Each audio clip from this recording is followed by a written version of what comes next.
আমি আজকে মসজিদে বসে বলতেছি, আমি হারুন ইজার, আমি নিজেকেও কোন চেষ্টার মুনাফিক আমি নিজেকে মনে করি। আবার সেটা বিশেষ করে রিয়েলাইজেশন থেকে। কি রিয়েলাইজেশন?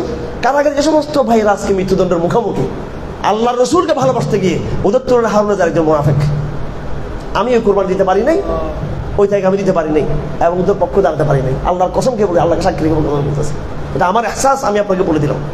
এই জন্য আসুন আমরা একটা অবস্থান গ্রহণ করি, মনস্তাত্ত্বিকভাবে সংশয় মুক্ত অবস্থান, আল্লাহর ভরসা করে। আমার এটা ঈমান, আমার এটা বিশ্বাস, আমার এটা মানহাজ, আমার এটা তরিকা, আমার এটা পদ্ধতি। আল্লাহ যেন আমাকে এই জন্য ইস্তেকামত দান করেন। তবে গোড়ামির কথা আমি বলছি না, আমি হটকারীদের কথা বলছি না। আমি আগেই বলছি, আচরণকে কেউ খারাপ করবেন না কেউ। আমি আল্লাহ এবং আল্লাহ ভার্সেস আমার মধ্যে যেন আমরা এই জায়গাতে আমরা থাকার চেষ্টা করি। এই জায়গাটা যদি আপনারা আমাদের কথা দিতে পারেন, আমরা আপনাদেরকে পরবর্তী ইনশাআল্লাহ বিজয়ের ঠিকানা, অ্যাড্রেস এবং কর্মশালা আমরা করাবো আপনাদেরকে নিয়ে। আর যদি এক পা এদিকে আর এক পা এদিকে যদি ধ্যান দিয়ে থাকেন, বিশেষ করে আমি একটা দিনে বলা শুরু করছি, আমার ইদানিং এই সোশ্যাল অ্যাক্টিভিটিসদের মধ্যে অনেককে আমি অনেক বড় ইমানদার মনে করতাম। আমি এখন দেখতেছি এরাও কিন্তু এই রুমে থাকি দেখে তারা কিন্তু কাজ করে। হ্যাঁ, ওরা কিন্তু স্যাক্রিফাইসের মধ্যে ওরা কিন্তু নেই। যে স্যাক্রিফাইসে নেই তার মধ্যে তাকে আমি সন্দেহ করি। সে মাঠে নামতে পারবে না, যতই তিনি এসি রুমে বসে যতই দামি দামি লেকচার কপচান না কেন, উনি যখন ট্যাগ দিতে পারবেন না, স্যাক্রিফাইস করতে পারবে না। হ্যাঁ, আবার এমন মনে হচ্ছে গুরু জুরবার টাকা পয়সা নেই, তো এসি রেসি কেনার পয়সা নেই। এসি আমার বালিশ ফালাওয়ার তলে এসি আছে, আমাদের রাখাগুলো উপরে লাগানো এগুলো আমার এসি আমার বোনে দিয়েছে, আমি ফালাওয়ার তল লাগাগুলো, ঠিক আছে। আমার আমাকে দিয়েছে, আমার মা বলে যে আমি উনি আমার মা জানলা করা রাখে, বলে আমার এগুলো গাছপালা ভালো লাগে। যাই হোক, আর আমরা আমাদের সব আত্মীয় স্বজন এসি ব্যবহার করে। যাই হোক, জাস্ট উদাহরণ, স্যাম্পল দিচ্ছি, এগুলো উদাহরণ দিচ্ছি। জীবনের সব কমফোর্টকে কি করতে হবে? ত্যাগ করতে হবে। সব কমফোর্টকে ত্যাগ করতে হবে, হিম্মতকে আল্লাহ ভরসা করে।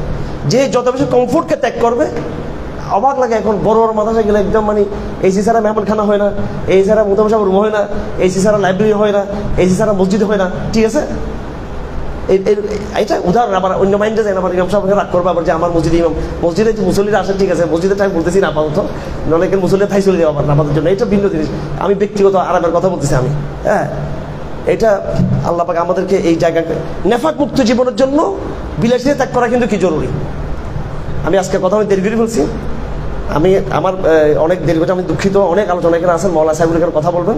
বিষয়বস্তু হচ্ছে সলিউশন ক্রাইসিস, বর্তমান জমানার কি ক্রাইসিস এবং এটার সলিউশনটা কী হবে, এ সম্পর্কে আমাদের একটা মৌলিক কিছু আলোচনা আছে, আলোচনা করবেন। আমি আর কথা বলতে দীর্ঘায়িত করবো না, যতটুকু বলছি। আমি আল্লাহ পাক সুবহানাহু আমাকে ইস্তেকামত দান করুন, আমাকে এটার পর ওই অটলতা দান করুন। এবং আপনাদেরকেও আমি জানি না কথা বুঝতে পারছি কিনা, আমি চাই যদি এরকম একটা বিশুদ্ধবাদী সংশয় মুক্ত, আজকে আমার মূল টপিকটা হচ্ছে কি, সংশয়বিহীন অবস্থান গ্রহণ করা। কি বিহীন? সংশয় মুক্ত, যে আমার এটা মানহাজ, কুল হাদি সাবিল আদউ ইলাল্লাহ আলা বাসীরাত আনা ওয়া মান ইত্তাবা'আনি, আলাল আওয়াজিল বাসীরা। এদিকে আমি মানুষকে রাখতেছি সম্পূর্ণ এনসার অন্তরের ইয়ে থেকে, কোনো রকম সংশয় সংকোচ রাখা যাবে না।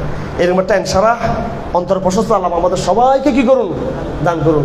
অনেকে আমাদের কাছে যায়, বলে কেন গেছে, আল্লাহ হারুনকে দেখতে গেছি, কি বলে।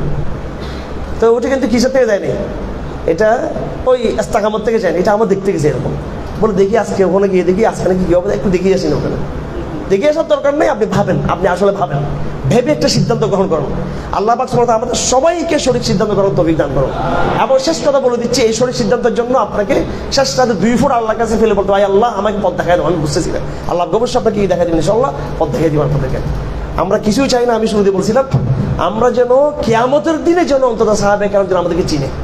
আমি একটা হাদিস পড়ছি, রাসূলুল্লাহ সাল্লাল্লাহু আলাইহি ওয়াসাল্লাম হাউজে কাউসারের পানি পান করাতে যাবে, এই সময় দলবল লোকগুলো ডুববে, উনি দেখবে এরা হুজুর সবগুলো বড় বড় ইসলামপন্থী, হঠাৎ করে রাস্তা ধাক্কা দিয়ে বের করে দিবে, যারা এরা আপনার লোক না, এরা কিন্তু মুসলমান, এরা নামাজ পড়ছে, দাঁড়িয়ে আছে, টুপি আছে, এবং হুজুর কারণে তাদের চেহারা ঝলমল করবে, কিন্তু তাও ফেরেশতারা বলবে এরা আপনার লোক না, এরা ইহদাস করেছিল, বেদাত করেছিল। এরা ওই কাফেলাকে অন্তর্ভুক্ত হতে চাই আমরা।